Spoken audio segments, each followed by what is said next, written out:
In this tutorial, we see how to install and configure the AWS CLI, the command line interface of AWS. While browser-based AWS console provides a friendly web interface to manage your resources, sometimes it is more efficient to use AWS CLI tool. So, why I recommend using the AWS CLI? First, you can manage and control all your services and resources from the command line since it provides the same functionality equivalent to browser-based AWS console. You can also write scripts to automate error-prone and repeating everyday tasks and share them with other colleagues. You can use AWS CLI from multiple environments. On Linux, Mac OS, or Unix, you can use your favorite shell program such as Bash or ZSH. In Windows, you can use the Windows command prompt or PowerShell. Let's see how to install it in Windows environment with Python and pip3. Go to python.org site and download the installer of Python 3 and run it.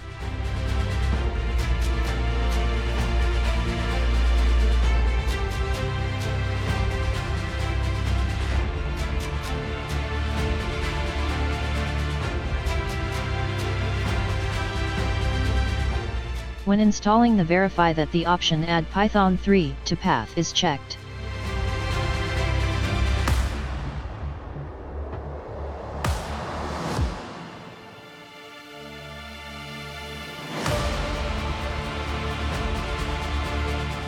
Now, open the Windows command prompt from the Start menu. Let's verify that the programs work. Invoke Python -- version. Invoke pip3 -- version.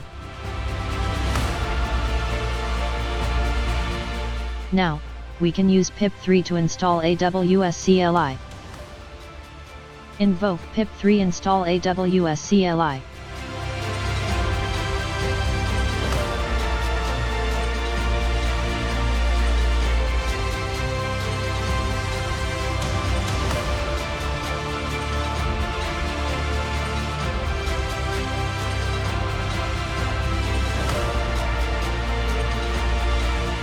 If everything works, you should be able to use AWS command.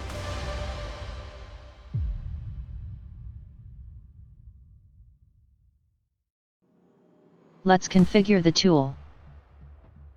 Before you can use the tool to manage your resources, you need to provide your authentication details, access key ID and secret access key. You can use your root access keys. However, as the root account provides unrestricted access to your resources, you can unintentionally destroy your resources and infrastructure. I recommend not to use the root account regularly for day-to-day interaction with AWS. Instead, you should use the free-to-use IAM, the Identity and Access Management Service, to create a user and give him only the permissions he needs. Let's see how to create a user with IAM and find his authentication details. First, log in with the root account at AWS console at console.aws.amazon.com. In Services, Security, Identity, and Compliance, click in IAM, the Identity and Access Management Service.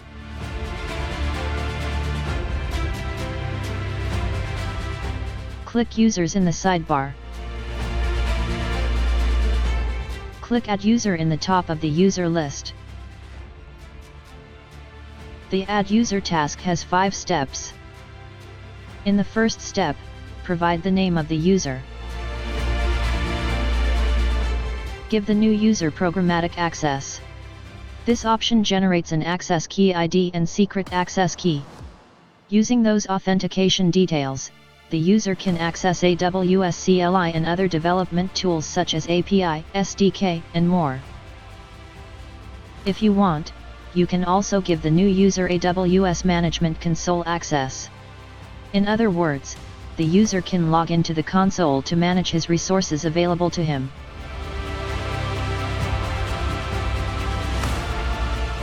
Now, move to the second step, Permissions.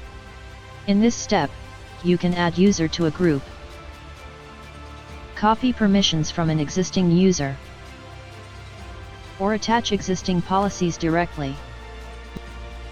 In this tutorial we will give administrator access. Now, move to the third step, tags. In this optional step, you can associate to the user key value pairs, which are called IAM tags. The meaning of the tags is up to you, and they can be used for any purpose.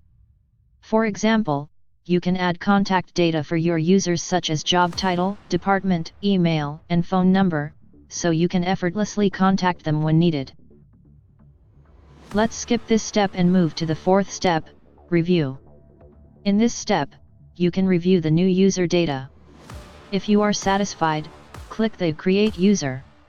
You successfully created a new user.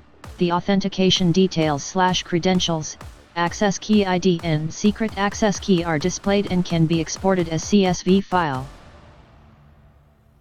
Please note that this is the last time these credentials are available to download. Therefore, it is important to save these credentials in a secured place for later use.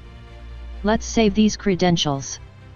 Now, invoke the command AWS Configure. Provide access key ID of the user.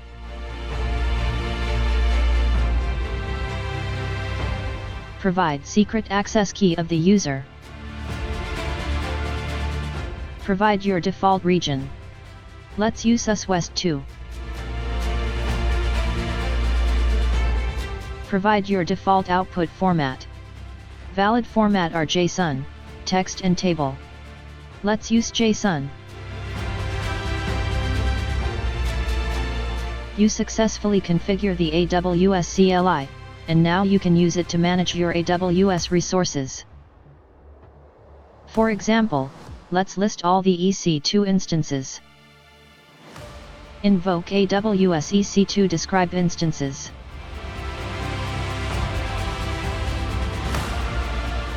As we see, their instances list is empty. For more tutorials about AWS and DevOps, subscribe to our channel.